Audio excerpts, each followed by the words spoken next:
بسم اللہ الرحمن الرحیم۔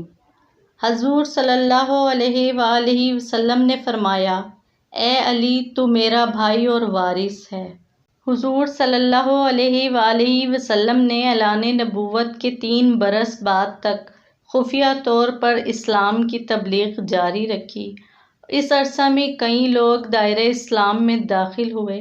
اس عرصہ میں اللہ تعالیٰ نے سورۃ الشعراء کی آیات نازل فرمائیں۔ اللہ تعالیٰ فرماتے ہیں، اے محبوب اپنے رشتہ داروں کو آخرت کے عذاب سے ڈرائیے۔ حضور نے اللہ تعالیٰ کے اس فرمان کے مطابق کوہ صفا کی چوٹی پر چڑھ کر اپنی قوم کو بلایا۔ جب تمام قریش جمع ہو گئے تو آپ صلی اللہ علیہ وآلہ وسلم نے فرمایا، اے میری قوم، اگر میں تم سے کہوں کہ اس پہاڑ کے پیچھے دشمن کا ایک لشکر موجود ہے اور تم پر حملہ کرنے کو تیار ہے تو کیا تم میری بات کا یقین کر لو گے؟ قریش نے یک زبان ہو کر کہا، ہاں ہم اس بات کا یقین کر لیں گے کیونکہ ہم نے تمہیں ہمیشہ سچا اور امانت دار پایا ہے۔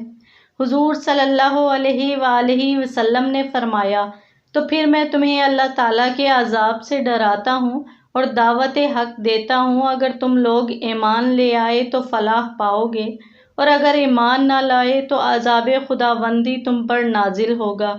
حضور صلی اللہ علیہ وآلہ وسلم کی بات سن کر قریش غصے میں آ گئے اور آپ صلی اللہ علیہ وآلہ وسلم کے چچا ابو لہب لوگوں کو بھڑکا کر واپس لے گئے۔ حضور نے قریش کے واپس جانے کے بعد حضرت علی رضی اللہ تعالیٰ عنہ سے فرمایا کہ اس شخص نے جلدی کی، تم ایک دعوت کا انتظام کرو جس میں تم بنی عبد المطلب کو دعوت دو۔ چنانچہ ایک دعوت کا انتظام کیا گیا جس میں بنی عبد المطلب کو دعوت دی گئی۔ اس دعوت میں جناب عبد المطلب کے تمام بیٹے حضرت امیر حمزہ رضی اللہ تعالیٰ عنہ، حضرت سیدنا عباس رضی اللہ تعالیٰ عنہ، جناب ابو طالب اور ابو لہب وغیرہ نے شرکت کی۔ حضور صلی اللہ علیہ وآلہ وسلم نے دعوت کے اختتام پر ان حضرات کو مخاطب کرتے ہوئے فرمایا، اے بنی عبد المطلب، آج تک اہل عرب میں کوئی ایسا شخص نہیں آیا جو مجھ سے بہتر پیغام دے۔ میں تمہیں اس پروردگار کی قسم کھا کر کہتا ہوں کہ اس کے سوا کوئی عبادت کے لائق نہیں اور اس نے مجھے نبی برحق بنا کر بھیجا ہے۔ ایک روز ہم سب نے مرنا ہے اور مرنے کے بعد زندہ ہونا ہے۔ اس وقت اعمال کا حساب لیا جائے گا اور نیکی کا بدلہ نیکی اور بدی کا بدلہ آگے اور عذاب ہے۔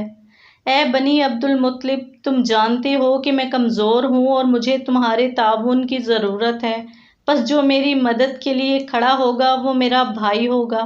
اب تم میں سے کون ہے جو میری اس دعوت کو قبول کرے؟ حضور صلی اللہ علیہ وآلہ وسلم کی اس دعوت کو سن کر بنی عبد المطلب نے منہ پھیر لیے۔